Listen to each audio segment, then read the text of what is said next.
Welcome to the greatest podcast in sports betting entertainment. My name is Tanner Kern, certified G, bona fide stud, and you can't teach that. And this right here, this is G Money Grant Mitchell. He's got the basketball jersey on today, like I do, because the NBA is back. It's opening night, and you can't teach that. Bada boom, we're back for a bonus episode in the room. Grant, are you riding today? Absolutely riding, Tanner. Just like I was riding with you on your parlay. Didn't work out, but you know what? It should have hit. And these picks tonight, they should hit because it is opening night. It's a lot of excitement in the room. And we've spent a lot of time researching these picks, getting ready for opening night. And lo and behold, here we are. I will say this before we get into NBA. We're only really talking NBA day, but I will say this. The Philadelphia Phillies, you guys are the biggest jokes in the world. If you don't win tonight, I will be done. You will be dead to me. And you know what? Even though I bet on the Phillies, I will have a little joy if they lose tonight. Like it's like I want to win. Obviously, I want to win the money. But if they lose, I will have joy seeing the city of Philadelphia lose because they cost me a lot of coin yesterday. Anyways, back to the NBA. We got a couple games tonight, Grant. Should be a good one. But before we talk about those, make sure you smash the subscribe button, like, share, subscribe. Do it all. We're here for an extra episode for the people. We're trying to help you guys out. So help us out and subscribe. Yep, absolutely. 100%. We are here bringing picks throughout the week. NFL, NBA, MLB. We got it all right here on Ride the Line. And one thing we do have on Ride the Line is the picks for opening night. And that starts with the Lakers, who Tanner's somewhat representing by wearing their arch rivals jersey. And then I got them representing the Nuggets here. We got Lakers, Nuggets, rematch of the Western Conference Finals. Nuggets swept the Lakers out of the playoffs. Last time we saw them, LeBron had 40, 10, and 9 in a loss. Got blocked at the buzzer. Nuggets go on to the finals, and they win the finals. Now we've got a rematch. There's been a long offseason with the PA announcer calling the Nuggets coach Michael Malone the Lakers' daddy, and Mike Malone just taking shots at the organization. LeBron saying one day you guys will understand. Darvin Ham saying we can't wait to play them again. Austin Reeves talking trash. Like, this is, in the space of a month or two, become a very big rivalry in the NBA. And we've got this on opening night. And Tanner, I think we're on the same side of this one here. I'm going with the Nuggets to win this game. Now, I'm not so confident in laying the full 5 points. I think we could easily be looking at a 2-3 point game. I really do not like the Nuggets bench at all, especially in the regular season when the bench is going to be playing more minutes. In the postseason, you can get away with a 7-man rotation. And you know what? If Reggie Jackson and Christian Brown are your guys, sure, you're small, but again, it's a 7-man rotation. You can live with that. You look at what they have. I mean, they've got Peyton Watson. They've got Zeke Naji coming in the second unit. Whereas with the Lakers, they have real depth. The Lakers have gone from being a 2-man team with LeBron and AD to arguably being the deepest team in the Western Conference. Off the bench, they've got Gabe Vincent, Hachimura, Christian Wood, Jackson Hayes, Cam Reddish. They're going to have Jared Vanderbilt, although he's not available tonight. That's a really deep team. So the 5 points, I wouldn't be laying it, but I like the over in this game. That's my favorite play, and I do expect the Nuggets to win. So if you want to parlay the money line as well, I wouldn't mind that. Yeah, it's definitely tough laying the whole 5 points here. It was 4.5, I believe, jumped up to 5. People are going to be on the Nuggets. I expect late money to come in on the Nuggets, which means that spread's going to continue to climb here. But here's a different way to attack, Grant. I want your thoughts on this. You take Nuggets money line here because I do believe they're going to win the game. They're the better team. They have the better stars. The bench might be better for the Lakers. And they do have my guy, Austin Reeves, who I absolutely love. But all the props are slightly lower in the first couple of games just because we don't know what we're going to get out of these players. Like, I'm looking at Nikola Jokic over 47.5 for his PRA tonight. It's usually at 51, 52. Like, it climbs up there. Same thing we were talking about Jason Tatum for the Celtics game tomorrow. I would take that 47.5 PRA. You could play that straight, or you could parlay that with Nuggets money line, because if he does go over that, chances are Nuggets are winning this game. And to your point on these lines starting lower, a player prop that I do like is LeBron. And with only 24.5 points, most people are going to be going over, but I think this is an under day for LeBron. Now, last year he scored 31 on opening night. The year before that, he scored 34. Both those games were against the Warriors. We know LeBron's history with the Warriors. I feel like that's a different circumstance. We saw in his first 2 years in LA, he played the Clippers. I think he had 18 in one of those games, 22 in another. Doesn't spend a lot of time working on his game in the offseason. He spends most of it working on his body to get himself in shape so that he can hold up for the rest of the long run of the season. I believe he started last year shooting 44% from the field for the first month of the year, which of course is way below his career standard. He's shooting 26% from three as well. So I think that we do, get a lower scoring game from him, which is another reason that I do like the Nuggets to win this game. But over Nuggets money line, LeBron under on the points. Those would be my 3 picks going into this matchup. I do like that. I think the Lakers are going to use their wealth of bench players and wealth of guys besides LeBron to really score tonight.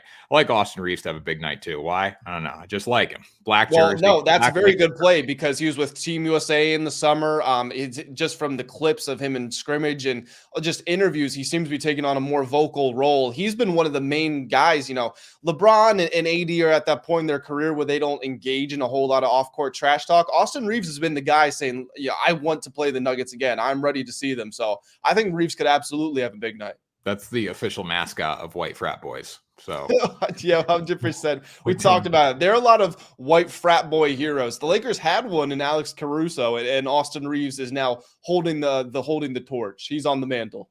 yeah, so I'm all over Austin Reeves points. There's a lot of stuff I like in the player prop market in both games just because they are lower in game one. And again, you don't know what you're going to get out of these guys, but again, you're getting lower lines, so it's worth taking. Moving into the next game here, we're getting a lot lower lines than usual for a guy like Steph Curry, we're going to talk about in a minute. But Golden State Warriors favored by a point against the Phoenix Suns. Warriors at home in this one. Grant, we both are on different sides here. So with the line, I would take the Phoenix Suns. I think you're going to be on the Warriors, but props is what we're both looking at. Yeah, I do think the Warriors should win this game. I think it's just a lot to try to adjust to if you're the Suns. Now, I know there was concern that Booker and Durant weren't necessarily going to fit together last year, and they did sort of prove their critics wrong. I mean, they got to the second round. You lost to the champions in 6 games, so it's hard to say that it didn't work. I mean, the Nuggets beat the Lakers in 4. They beat the Heat in 5. So the fact that they went 6 with the Suns, you can count that as a victory. But still, I think there were some fundamental flaws with the Suns. And I feel like those are going to be even more prevalent with this new roster they have where Bradley Beal is going to be playing the point guard. I feel like it's just entirely isolation ball, relying on individual brilliance. Now, they do have that with Durant, Booker, and Beal, of course. But even though the Warriors are changing face, Chris Paul's there, Draymond Green isn't going to be in the lineup, I still think the Warriors were one of the better teams at home last year. I think they can use that in this game, and they should win this game. But to your point, my favorite pick from this matchup is a player prop. It's the over of Steph Curry's points, 29.5. I know that might seem like a lot, but look, going back to some of the problems that the Warriors are facing right now, like I said, Draymond Green won't be playing. That means we're not going to be getting a lot of off-ball stuff, a lot of motion swinging around. It means we're going to be seeing some pick and roll. It means we're going to be seeing Chris Paul also used mainly as the facilitator. I don't trust Chris Paul to be a scorer in this offense. Klay Thompson is aging very quickly. He's streaky, very streaky. Andrew Wiggins not a guy who's going to go out and be a dominant scorer. So I feel like Steph almost has to be a scorer in this game. He averaged 29.5 points last year. The Warriors only made it out of the first round last year because he scored 50 in Game 7. And even when the team was terrible and they lost to the Lakers in 6 games, I think it was, Steph still had 33. So I think this is a big Steph Curry night. Well, that's my fear, too, with the streakiness of this Warriors team, not having Draymond in there. Draymond impacts the game a lot, so that's another reason I would lean towards the Suns there. But I do like Steph Curry over on his three-pointers at 4.5. I mean, he's been really, really good shooting the basketball from three-point range, even in the preseason. He's taking a lot of shots. If you go back to his game log in the postseason, he took 14, 11, 14, 10, 5 only there, and 13 three-pointers. So he's going to take double-digit three-pointers tonight. Chances are he can knock down at least 5 of them, especially if this game's tight down the stretch and with all the streakiness that the Warriors do have. He's going to be the guy with the ball, so I like him to go over 4.5 or minus 120. From talking about some of the Suns players here, though, because I do want to touch on the Suns. First of all, the Suns could be the most interesting team to watch because, if it works, they have 3 somewhat unstoppable isolation scorers. But again, it's a big caveat of if it works. We've seen this with Kevin Durant teams. We saw it with the Brooklyn Nets with him, Kyrie, and Harden. Now we're just seeing it sort of remapped and honestly in an even more selfish sort of way because at least Harden could facilitate. Bradley Beal, Booker, Durant, they're not known for that. So we're going to see how it works out. But I think Devin Booker is the player to watch for the Suns here. Now, I know that's probably the unsexiest pick, the least sexy pick that you could have because people want to see Durant score points and people want to see Beal score points in his debut with the Suns. But you look at what happened when Durant walked in the door to Phoenix. he was no longer the alpha, or he wasn't the alpha. It was still Devin Booker's team. In the playoffs, Devin Booker was the best player on the Phoenix Suns. In the regular season, when Durant and Booker were on the court together, Booker shot the ball 4 more times per game. In the playoffs, he shot it 1.5 more times per game. So he is going to be the guy that gets his shots up. His line's at 26.5 points. I think this is a 30-plus point night for him. So, again, you might be tempted to take Durant because he's the best player. You might be tempted to take Beal because it's debut, but take Devin Booker on the points. He's going to be the guy who delivers. You know what you could do? You could take Devin Booker 30+ for plus 150, parlay that with KD at 20+, which I think he gets there, and then you're going to have a pretty good night. So there's a lot of stuff here. I would agree with you, Grant. I would look towards Devin Booker over KD, but I wouldn't want to bet the under on KD either at 26.5, just because he can go off if he gets hot and he starts shooting the basketball well.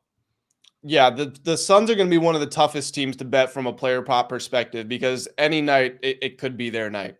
They've got 3 guys who can give you 50, and you're not really going to be able to predict when it's going to happen. It's just going to happen here and there. Well, Grant, anything else? That was the first 2 NBA games. I don't know why the NBA didn't give us an East Coast game on opening night. Kind of ridiculous. Very ridiculous. I mean, the NBA very much selects the biggest matchups of the year. They do a very good job with scheduling. I think they do it better than any major league out there. They give you all the matchups you want to see at the right times. Opening night, I mean, the Lakers, one of the most popular teams in America with the most popular player in the NBA, makes sense going against the defending champions. And then the Warriors, who are the modern dynasty, versus the team which had the biggest player movement and people are talking about. I think it makes sense. I mean, I know you're a Celtics fan. I don't think people necessarily want to see the Celtics as much as they do these other teams. People definitely don't want to watch the Miami Heat. Nobody wants to see the Sixers with James Harden going up with everything that's going on there. Like, who from out east could you even put in there? Celtics Knicks should be on this schedule. Nobody wants to watch the Knicks. You need an East Coast game. You should have an East Coast game on here for sure. Well, the Lakers Nuggets game's at like 7:00. I know, but you should still have an East Coast game on here. I mean, maybe geographically speaking, but from a storyline perspective, the Celtics are the most interesting team in the East, and they're not as interesting as like 5 teams out west. I'm sorry. Celtics, Jason Tatum. Big night for him coming tomorrow at Madison Square Garden. So get ready for that. That was Ride the Line. Make sure you guys subscribe to the channel. We're going to be back on Thursday now talking about Thursday night football. So we're going to take a Wednesday off after 2 strong, good shows. So make sure you show up Thursday. Make sure you subscribe. Grant, take us out of here. That's going to do it for Ride the Line, guys. The NBA season 2023-24 debut of Ride the Line. Smash the like button if you did enjoy. Subscribe to the channel so you are back for even more betting picks and shows throughout the week. And we will see you all next time. But until then, keep riding.